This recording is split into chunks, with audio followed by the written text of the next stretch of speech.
Aquí traigo la nota, aunque ya sabemos que después de una manera poco elegante, según yo, reculó el hombre del Bocho o del Volks, reculó y dijo, no son estados fallidos, ni el México, ni Guatemala, ni ningún otro, pero ya había dicho esta gran verdad. Miren, adelanto esto para esta noticia para luego hablar directamente de la historia, el Estado y puntos circunvecinos.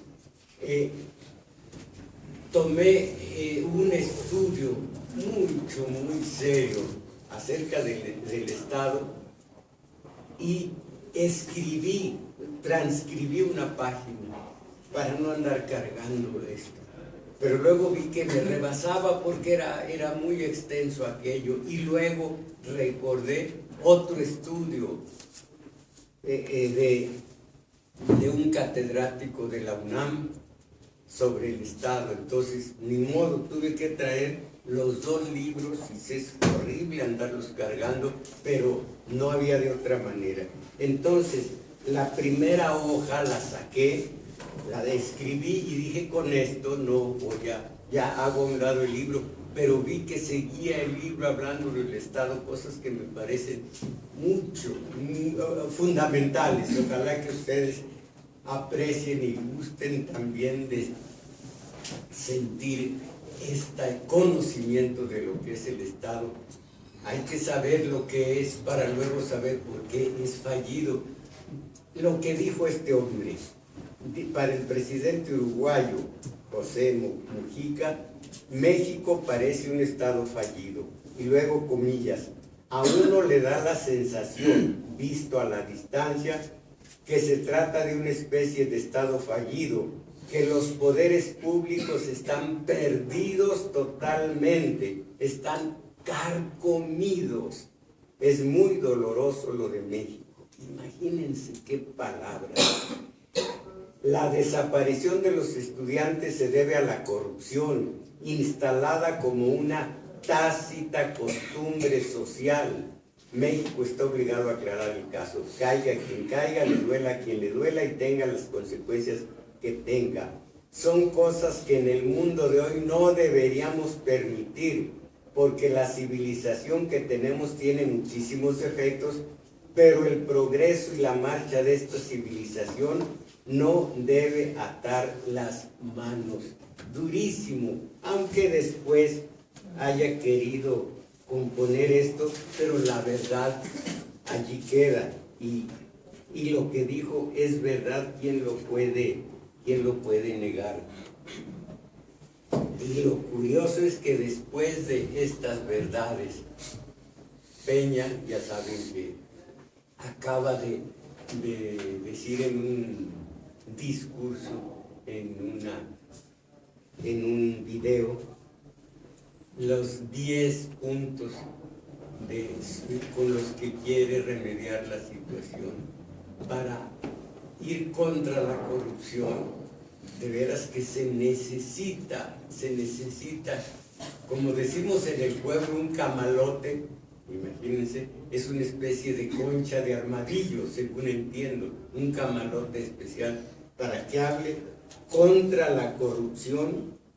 Peña, que a estas alturas tiene en su haber, y esto es público, las casas de la Loma, la Casa Blanca, el que la señora con 25 años de labor haya logrado lo que ha logrado, entre ellos la casa de $7 millones, que es la moneda nacional mexicana, y de los 2,5 con lo que compró en Miami, que es para ellos Miami, su departamento.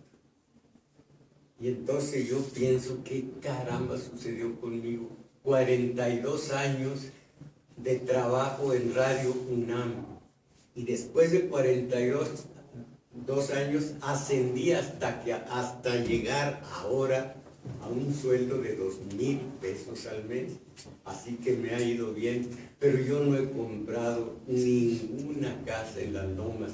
Cada quien se decía de María Félix, esto es horrible, y ahora se dice de esta, que es una choza hecha a base de puros. Bueno, entonces, bueno, entonces, el Estado y la historia, esto es lo importante, que ve uno el presente, lo que dijo Mujica del Estado mexicano, y luego la historia. Esto lo copié para no traer el libro, pero me traje el libro también. Entre los medios auxiliares con los que cuenta la teoría empírica del Estado, se encuentran en primer plano las reglas empíricas sobre acontecimientos y sucesos típicos. Ya Tucídides escribía la historia para aquel que desea conocer con claridad lo pasado y por lo tanto también lo porvenir, que será igual o semejante de acuerdo con la naturaleza humana. Conocer con claridad lo pasado y por lo tanto también lo porvenir. Tenía yo mi maestro y decía, mira, va a suceder esto, aquello.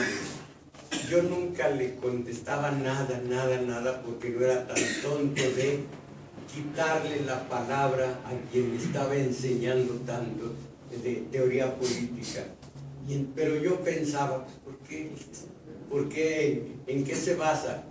Al poco tiempo veía yo lo que ocurría. Y un día le dije, mientras comíamos, ¿por qué le atinas en el futuro? Dice, simplemente observar la historia. Simplemente la historia te va a decir lo que va a ocurrir. Pues este tipo, Xenofonte y Tucídides, un par de historiadores grandísimos, aquel que desea conocer con claridad lo pasado y por lo tanto también lo porvenir, que será igual o semejante de acuerdo con la naturaleza humana. Esta es la importancia de la historia. Más tarde, estoy transcribiendo lo del libro, más tarde fijó Maquiavelo la atención en aquellas reglas empíricas. Empírico, ustedes saben, lo que se aprende a base de la experiencia.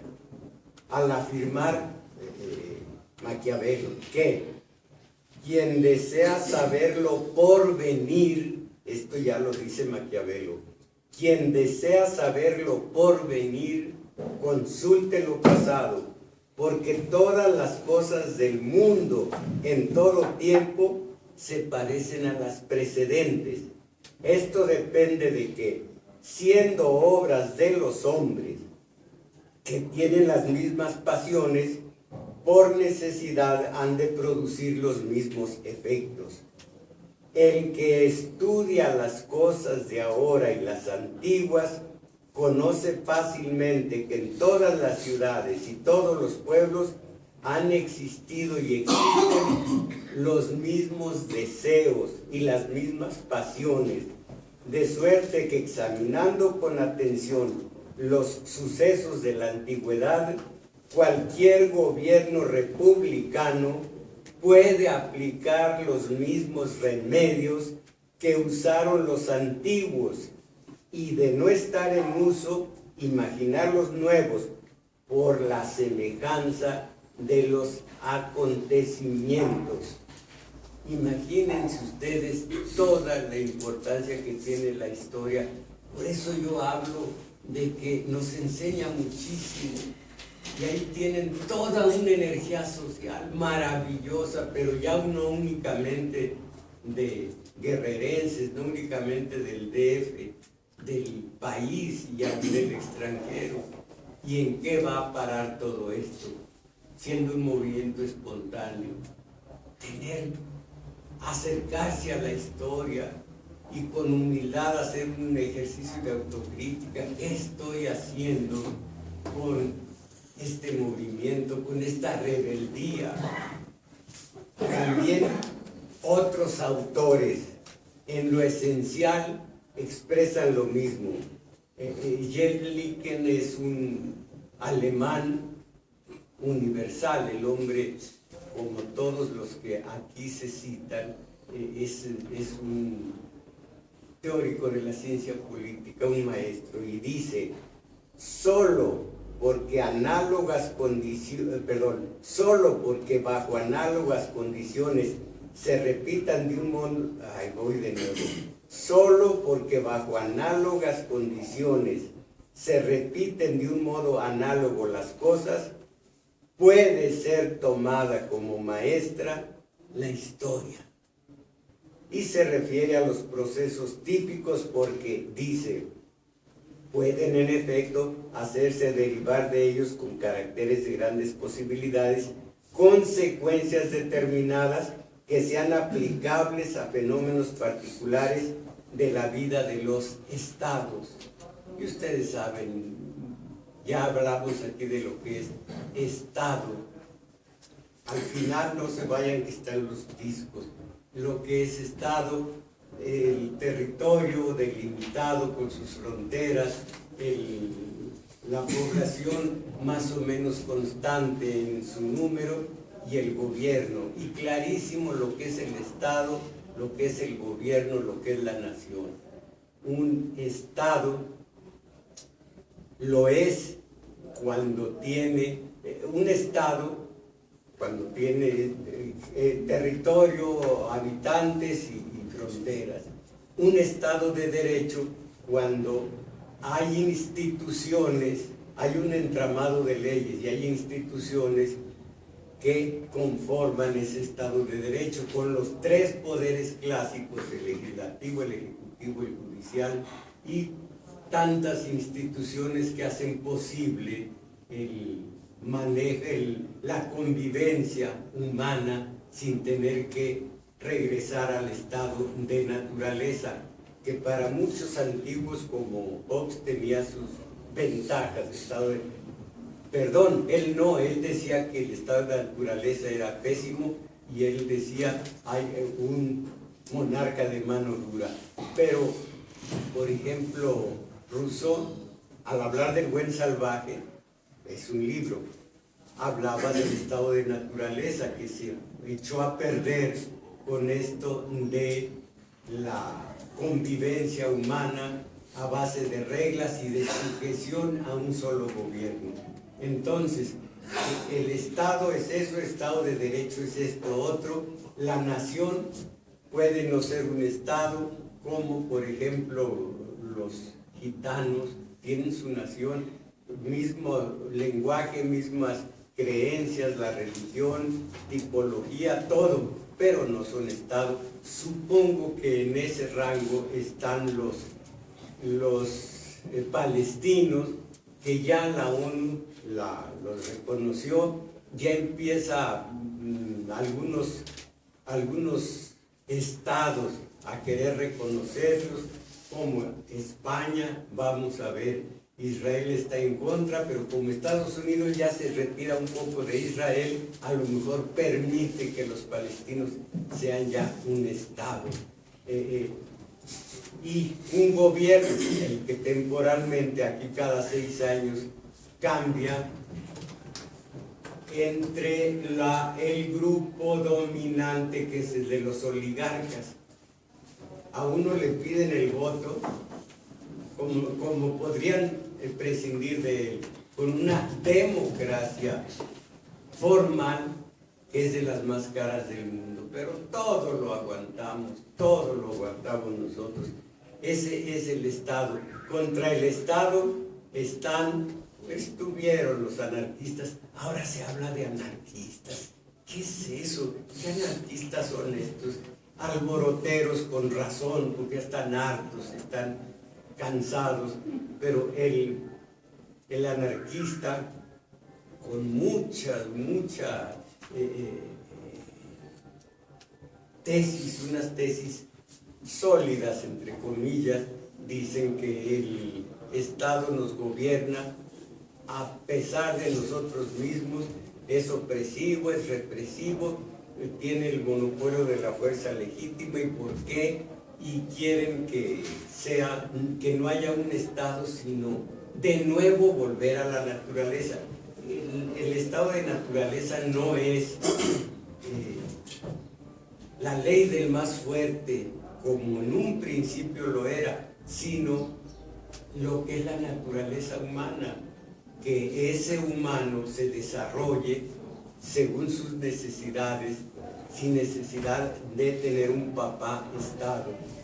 Otro contra el Estado era el marxismo, que como el propio anarquista, es imposible, no se pudo instrumentar reglas, prácticas para que el marxismo hiciera a un lado la clase dominante, que es la de los explotadores, para usar su lenguaje, y que los explotados, los obreros, algún día llegaran al poder y se terminaran las clases. También fue algo utópico. Y otros que se fueron contra el Estado, y eso lo lograron, sus propósitos desde la Revolución Industrial, que el Estado se adelgazara, se volviera como los buenos árbitros, que no se vieran, que estuviera ahí, pero que no se vieran. Y lo lograron, ellos sí lo lograron, de modo tal que ahora, y sobre todo a partir de Salinas, el verdadero Estado, el verdadero poder en México es los grandes capitales de aquí y del exterior. Y como decía y lo escribí alguna vez el maestro, ¿qué puede perjudicar a Slim? Las pugnas de estos izquierdistas y derechistas, que no son más que priistas disfrazados, unos a favor del aborto, otros en contra, y los grandes capitales dicen: eso no nos afecta para nada. Ellos son realmente el poder. El de Los Pinos ya se le llama el gerente general, con su matriz en la Casa Blanca de allá, y una subsidiaria, la Casa Blanca de aquí. Esto es lo del Estado, y es lo que dice Maquiavelo, Jelinek, y agrega: las formaciones que responden a un tipo semejante, el de la historia, se desenvolverán en el futuro de un modo análogo. Entendemos la historia y entendemos el futuro. Entendemos el futuro, ya vemos que es precisamente una profecía, pero las formaciones que responden a un tipo semejante, o sea, lo que hoy ocurre en un país, se desenvolverán en el futuro de un modo análogo.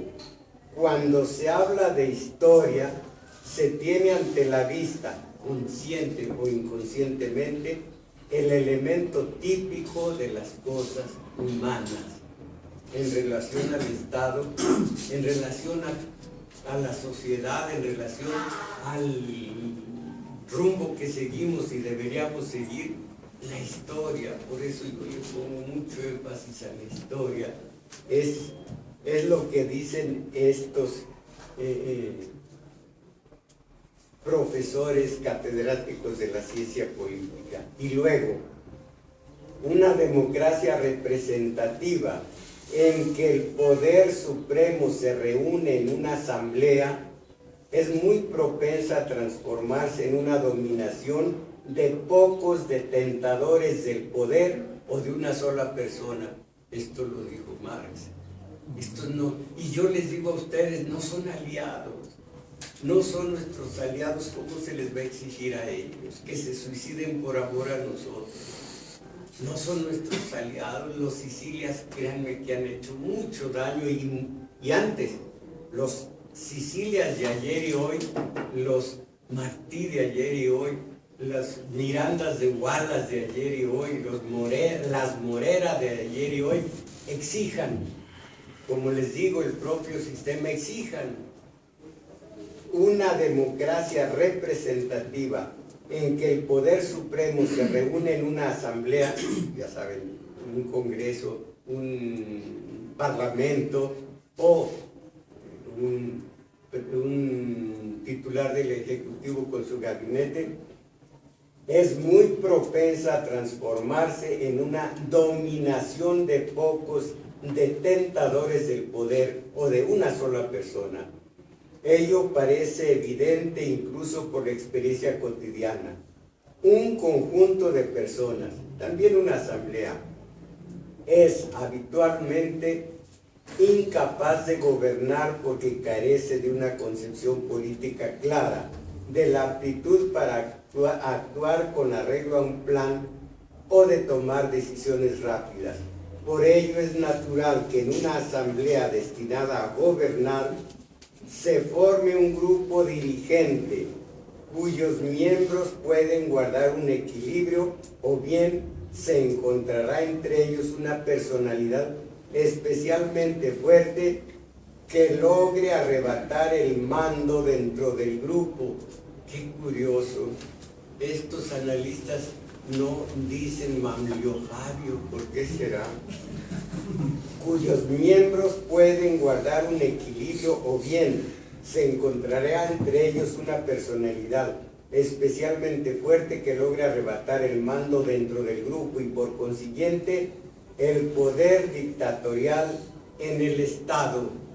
Aquí está Díaz Ordaz bien clavado.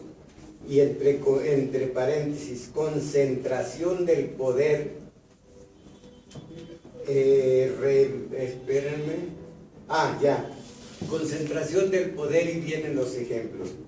Revolución Francesa que deriva en el gobierno del terror, Comité de Salud Pública, comenzó Robespierre matando y muriendo él mismo en la misma silla eléctrica, en la misma guillotina, Robespierre. Y luego, en lo que fue la Unión Soviética, Stalin, y aquí en Estados Unidos, pues desde Eisenhower y tantos más, menos Truman, que ese fue benemérito, ese sí, ni una mosca. No fueron solo Nagasaki e Hiroshima, sino 3 ciudades más. Pero de ellos no se habla en los libros estos. Parece que Estados Unidos está fuera de foco, siendo que es el terrorista principal y lo fue desde antes. A nosotros no nos tocó ni con el pétalo de 1848 terminó el asunto. 48, 47 estuvo durísimo, 46 comenzó. El poder del Estado es ambivalente. Un Estado que tiene el poder para proteger eficazmente a sus ciudadanos, lo tiene también para oprimirlos. Esto lo repito, fíjense cuánta lógica hay en ello. Un Estado que tiene el poder para proteger eficazmente a sus ciudadanos, lo tiene también para oprimirlos. No hay Estado de derecho sin seguridad jurídica. Aquí está la falla por lo que en tantos países se habla de este Estado fallido. No hay Estado de derecho sin seguridad jurídica, es decir, sin certeza de orientación. Esto es importante, certeza de orientación. La orientación la dan las leyes. Las leyes son las que orientan. Hay que hacer esto, hay que cumplir esto y entonces va adelante el país.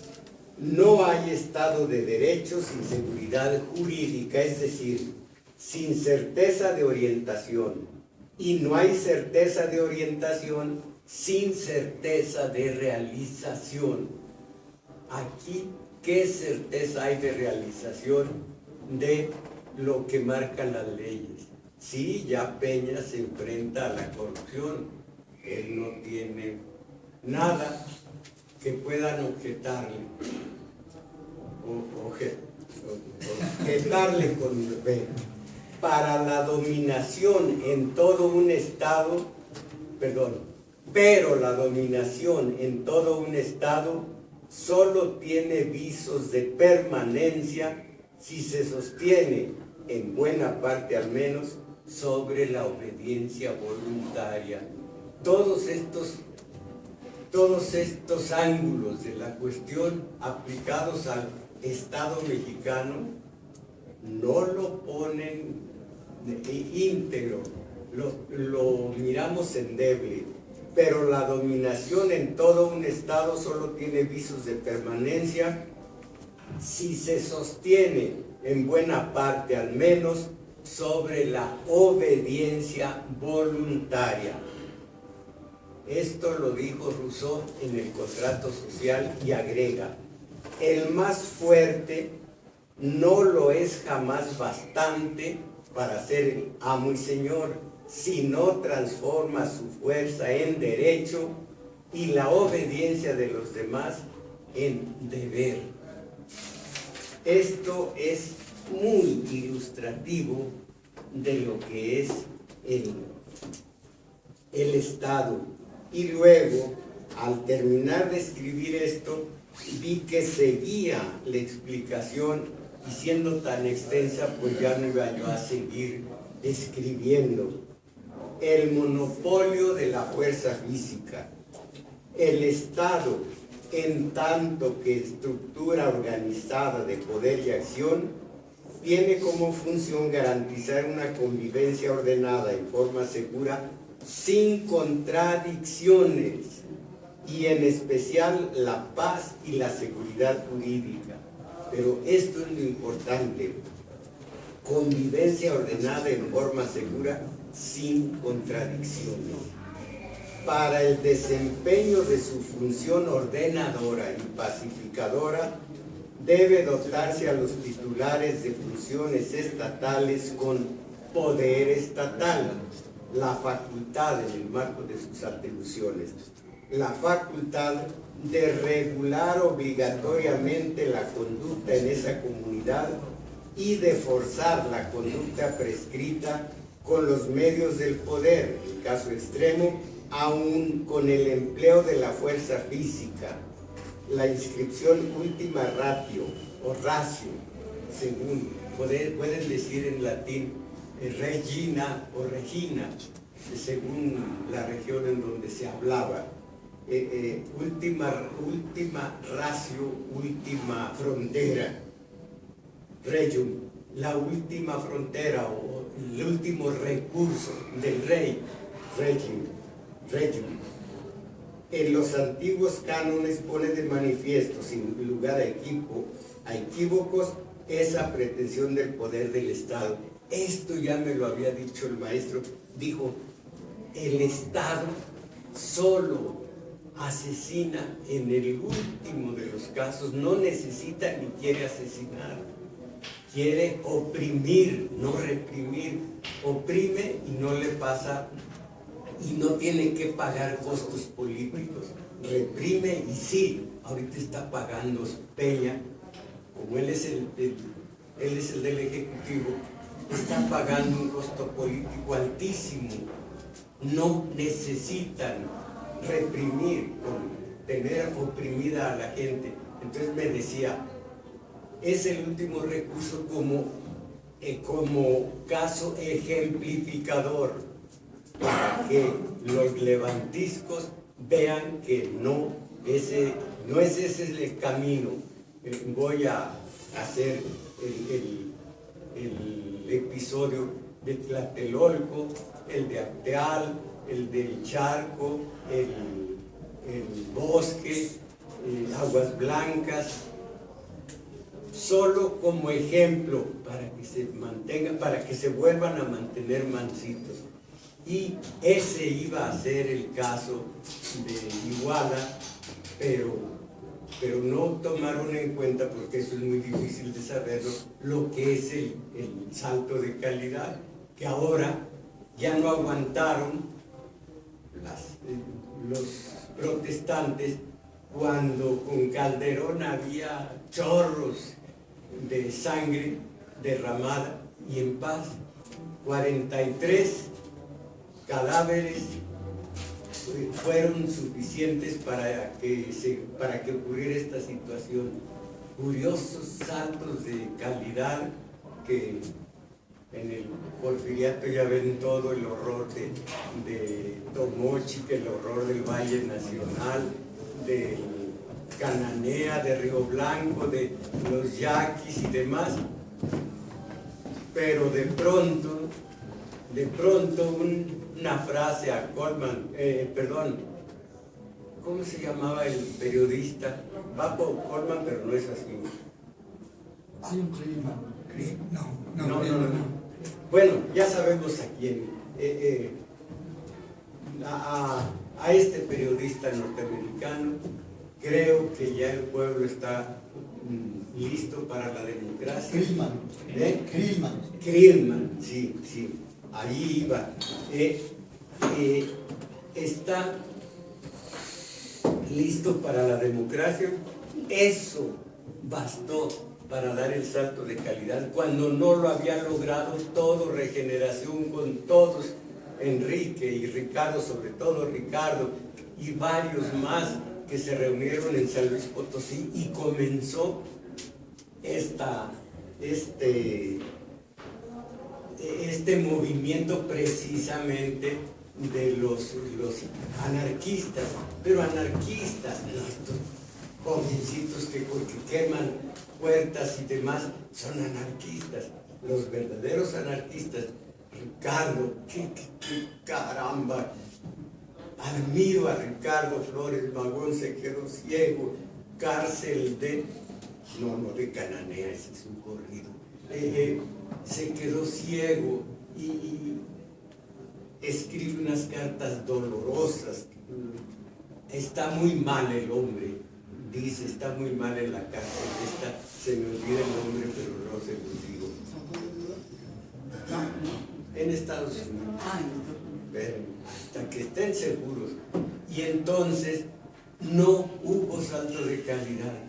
Y este señorcito de unos 56 de estatura, vitivinícola, riquísimo, y que en la sucesión presidencial le dice unas alabanzas bárbaras a Porfirio Díaz, héroe de la paz, ditirambos grandísimos. Si ahora se retira, la nación le hará un monumento por todas partes. Ese logró que se diera el salto de calidad, como ahora 43 estudiantes. Hay muchas preguntas sin contestar. Bueno, ¿a qué fueron? ¿Quiénes fueron? ¿Por qué fueron? Todo esto sin contestar, pero ahí está el salto de calidad. Y lo que dice el teórico de la ciencia política, yo ya lo sabía por el maestro, es la última ratio regnum, y regnum también podemos decir regnum, del rey, el último recurso del rey, el asesinar como vía de ejemplo. Cierto es que el garrote permanece guardado en la vida diaria de la obediencia voluntaria al derecho, apoyada en gran medida por un consenso general. Miren si esto no se aplica hoy día a México. Pero las sanciones, resultado de la transgresión de la norma, garantizan a la vez la fuerza de motivación y la eficacia de las normas en los casos mucho más numerosos de cumplimiento voluntario. Por lo tanto, el Estado daña medianamente el funcionamiento del orden jurídico si reacciona débilmente frente a las violaciones del derecho. Hay que cumplir las leyes, pero lo malo es que lo que acaba de decir Peña está dedicado a las masas sociales, pero no para ellas. Cárceles y cárceles para las masas sociales, pero no para ellos. Esto a la larga termina por dar esos saltos de calidad, porque no nos podemos mantener toda la vida en la injusticia. Ya ven lo que la Casa Blanca nos ha hecho creer, que ya no hay para qué haya pugna entre las clases, ya entre el obrero y su patrón ya no tiene por qué haber pugnas, y lo logra. Hace 5 años tal vez en la Volkswagen los obreros publicaron un manifiesto en alguna páginas del matutino: la familia que formamos los dueños de la Volkswagen y nosotros, la gran familia que somos nosotros. Y porque el patrón, porque los de la Volkswagen crean empleos, toda la cultura patronal que en boca del oprimido, en este caso del explotado, en este caso del obrero, porque los dueños de la Volkswagen crean empleos. Eso lo dicen ellos, y el obrero debe decir, porque los dueños de la Volkswagen explotan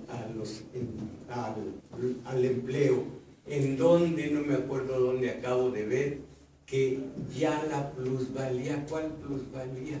No, perdón, en libros, buscando para ustedes y para mí todo esto, a cierta altura del siglo XIX, ya empezó a decirse, no es cierto que la plusvalía, y esto lo dijo el creador del socialismo, la socialdemocracia, se apellida Bernstein y se llama Eduardo, y dijo, el obrero ya no es pobre, ha subido a la categoría de clase media. La clase media está muy sólida, en donde, porque es contra Marx, en donde las teorías de Marx pueden tener algún resultado. No, lo de la plusvalía no es cierto, y habla, y los mismos que lo analizan dicen, de las falsedades. Se apoya en Kant, que no entiende, al que no entiende. Total que este hombre dijo, lentamente y desde dentro podemos cambiar el Estado, desde dentro y con lentitud.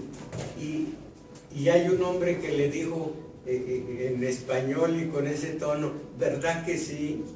Sí, Chucho Ortega, es desde dentro y lentamente. Tú nada más a la obra negra, el trabajo sucio, la concertación, eres un priista de lo mejor. Nada más que te asignaron y aceptaste el papel de izquierda. Vamos a estudiar lo que es la izquierda también para ver estos embustes.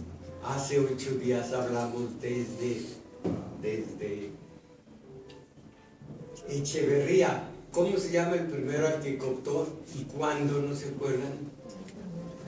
Diga, No fue el primero.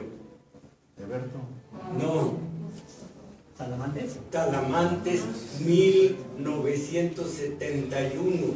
Pero como lo conocía, Echeverría dijo, está cooptado, pero es un chantajista y es un manejador, un vendedor de conciencia y de principios, y lo mandó con un policía terrible, pero que ese sí era un caballero. Ese decían que era una dama. El peor de los represores, lo con manita suave mandaba al juez MacArthur a los presos políticos. Fernando Gutiérrez Barrios, que platicó conmigo, y platicando me dijo, bueno, aquí en Jalapa ya no, él era gobernador, usted ya le quitamos su programa, porque no acepté algo creencias del lector. Ah, está bien. Y seguimos hablando de sones jarochos. A mí no me importa que me quiten mi trabajo, para nada, ni peleo.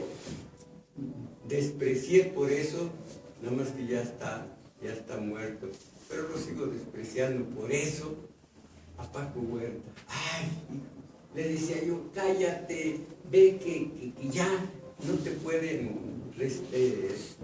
no puedes recuperar esto. Le daba yo razones. Tanto gritó que le dice, Salinas, ya cállate, te voy a mandar a Radio Educación. Me invitaba a comer por eso, porque soy un agradecido, hablo mal de él, porque soy muy agradecido. Me invitaba a comer, él tampoco pagaba, en un lugar que está cerca del Benemérito Teatro Silvia Pinal. ¿Cómo se llamaba ese cine? Colosio Estadio. Antes el Estadio, ahora Silvia Pinal. ¿Esa apareció?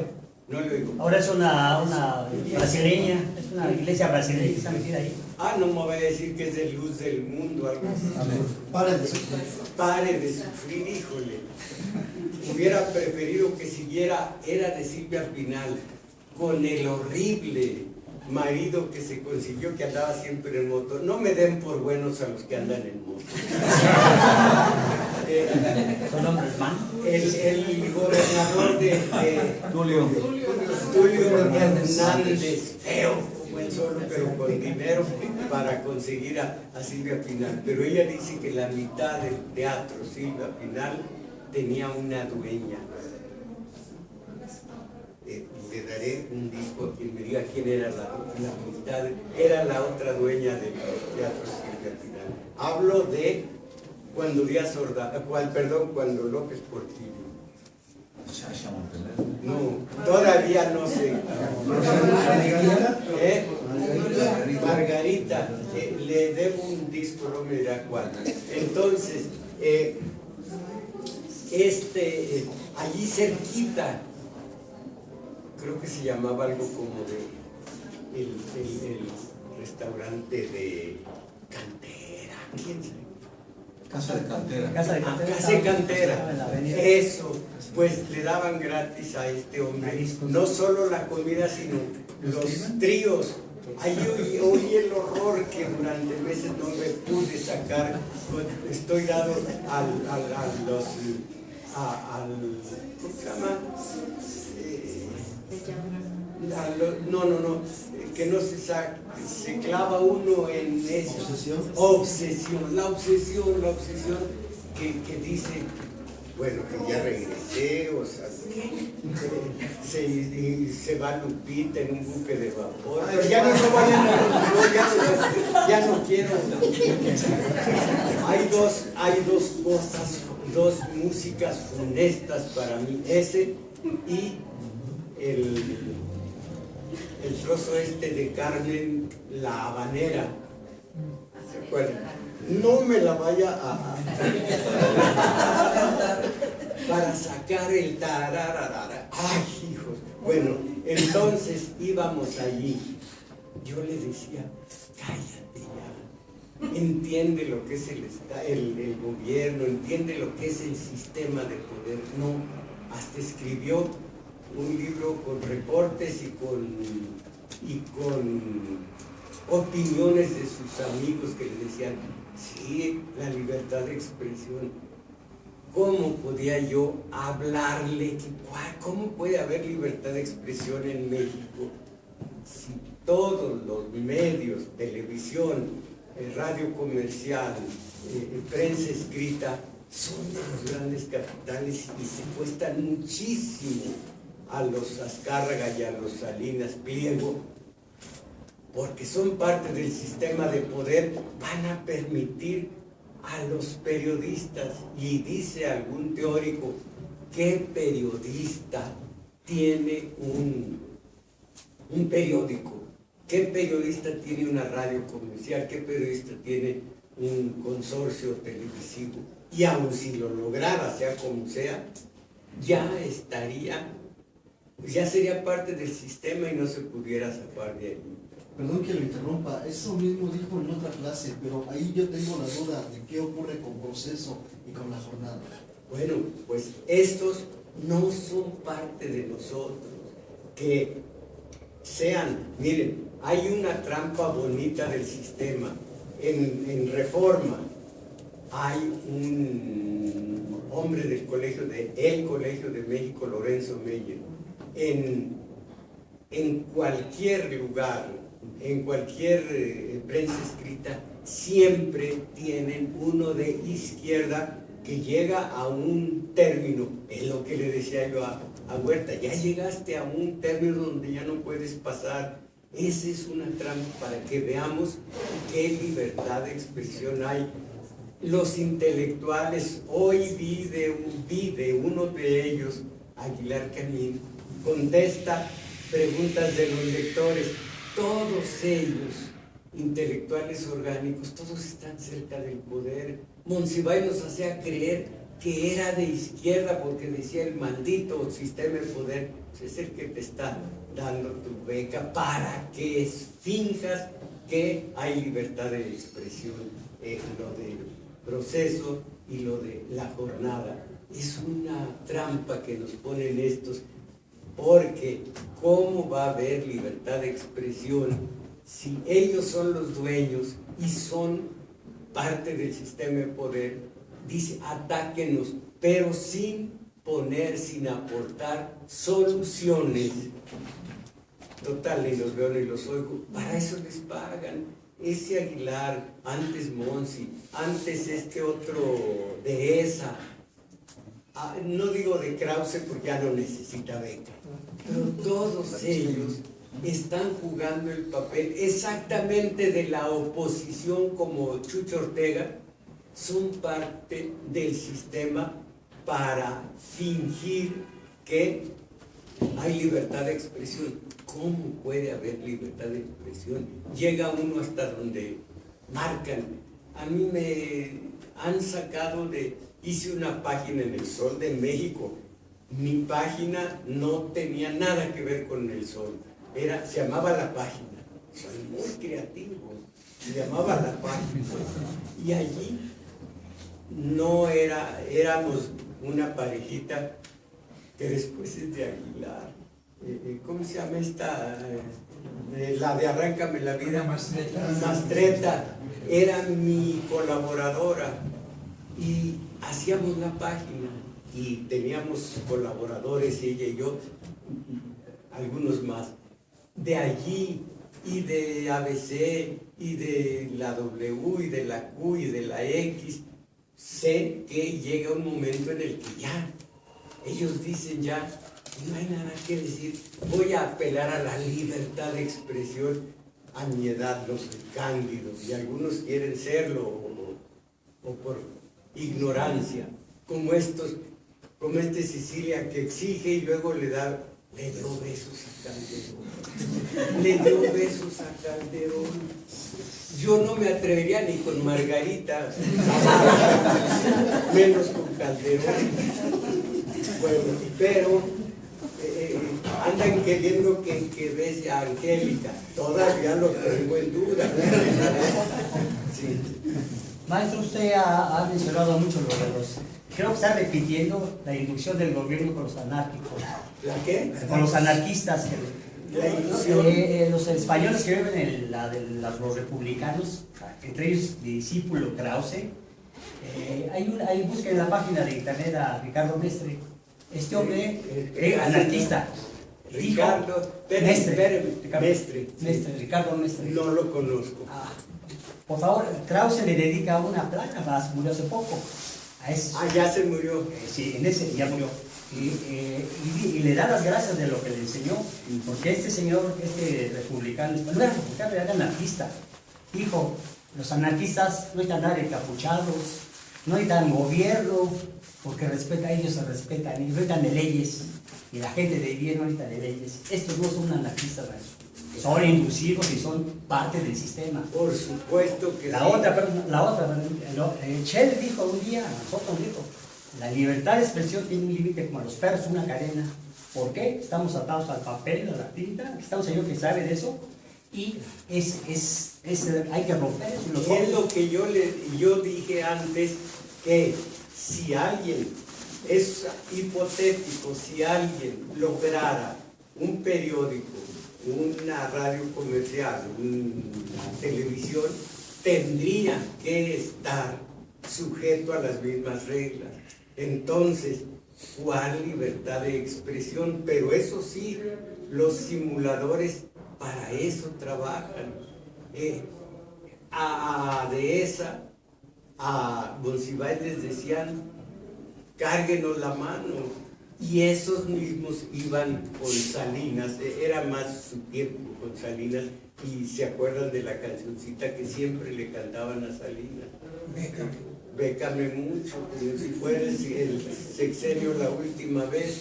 Entonces, es cuando se quita uno la ingenuidad, pues se vuelve por fuerza escéptico, pero no escéptico de vísceras, simplemente de corazonada. No, esto es teoría política.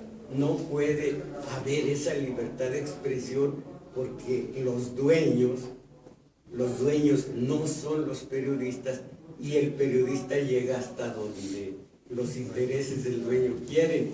Y hay periodistas que la mayoría son voceros del sistema y les va muy, muy bien. Hay un multimillonario, cuyo nombre no voy a decir aquí porque se resquebrajan estas paredes. Miren, dije López Dóriga la vez pasada, miren, no vuelvo a decirlo, nomás voy a decir LD, ya saben a quién me voy a referir. Ahora, la vez pasada se fundieron estos focos porque dije Ciro, no me acuerdo qué. Ciro, el de... Ciro Gómez. Ciro Gómez. No, el de Genofonte. Ciro, el persa que unió o que desbarató la media. Fueron las guerras médicas. Desbarató la media y entonces ya los persas fueron una nación y poderosa, y fue hasta Mesopotamia, concretamente en Babilonia, donde murió Ciro. A ese me refiero. Y ese Ciro, miren, no le pasa nada al edificio si hablo de él. Entonces, miren, esto va a ser el final de la próxima, si es que hay próxima, que siempre imagino que sí, nada más para que oigamos esta verdad grandísima. Miren ustedes, esto se habla, el final, aunque esto lo voy a repetir dentro de 8 días. La doctrina moderna fue consecuente con la historia. Los reinos europeos fueron, en grado muy importante, el resultado de la acción continuada de la nobleza y de los reyes, una clase social que poseía el orgullo de su pasado y la conciencia de su destino, razones por las cuales no solamente no tuvo que negar su posición preeminente, sino que por lo contrario tuvo el mérito y el valor de considerarse predestinada para regir a los hombres y a los pueblos, porque lo que dijo Luis XV antes, el rey, lo que dijo él, el rey representa plenamente y dirige con autoridad absoluta el Estado que le ha sido confiado. El Estado, la cosa pública, es una noción abstracta que no es fácil de definir. Es en cierta medida la suma y el soporte de los intereses comunes de la nación. En tanto la nación es algo bien concreto, un grupo de hombres que viven en comunidad política sobre un territorio determinado. Y dice el rey, oigan lo que fue y lo que es ahora el Estado. En mi persona, es en mi persona en quien reside el poder soberano. Es únicamente a mí a quien pertenece el poder legislativo, sin dependencia y sin coparticipación alguna. es por mi autoridad única que los oficiales de mis cortes proceden no a la formación, sino al registro de mi ley, no a la formación de leyes, al registro de mi ley. Todo el orden público emana de mí. Yo soy el guardián supremo. El pueblo es uno conmigo y los derechos y los intereses de la nación están necesariamente unidos con los míos y descansan únicamente en mis manos. Es lo que dijo también más concretamente el rey Sol, Luis XIV, el Estado soy yo. Ahora ya dice el analista, las palabras de Luis XV, que coinciden, aquí está, con la frase célebre del rey Sol, mencionan únicamente a la nación y al monarca, y dentro de su esquema resultaba imposible la existencia del Estado como un tertius genus, tertius genus, una parte de la gente, genus. La gente estaba excluida. En cambio, oigan esto y es de hoy, la burguesía que carecía de tradición y de ideales y que era un advenedizo en los reinos, carecía también de valor para afirmar la existencia de un derecho de las fuerzas económicas para gobernar a las clases desposeídas. Y si gobernó y continúa gobernando, lo hace ocultamente detrás de las invenciones de la doctrina de la representación y de una nueva teoría del Estado que hace posible la afirmación de que no es ella, sino el pueblo o un ente abstracto supremo quien ejerce el poder. Exactamente el día de hoy, nosotros, la soberanía reside en nosotros y nosotros tenemos derecho al votar, a poner gobernantes.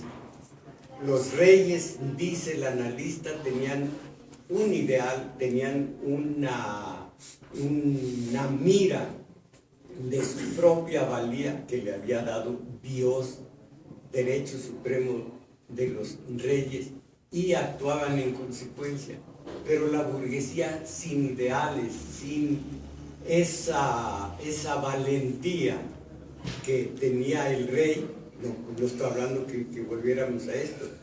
Miren la hipocresía. En cambio, la burguesía que carecía de tradición y de ideales y que era un advenedizo en los reinos, aquí está mal, la burguesía es femenino y aquí ya salió masculino. En cambio, la burguesía que carecía de tradición y de ideales y que era un advenedizo en los reinos, carecía también de valor para afirmar la existencia de un derecho de las fuerzas económicas para gobernar a las clases desposeídas.